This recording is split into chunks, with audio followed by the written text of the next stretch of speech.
Good morning students. Result से related एक breaking news आ रही है कि GNDU इवन सेमेस्टर एग्ज़ाम्स का रिज़ल्ट आ गया है।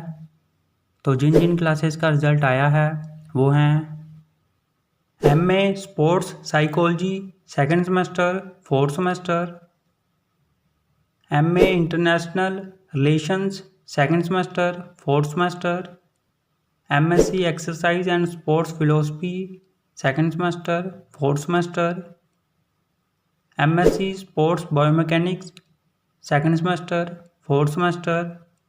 तो सभी स्टूडेंट्स GNDU की ऑफिशियल वेबसाइट पर जाकर अपना अपना रिजल्ट चेक करें gnu.ac.in पर।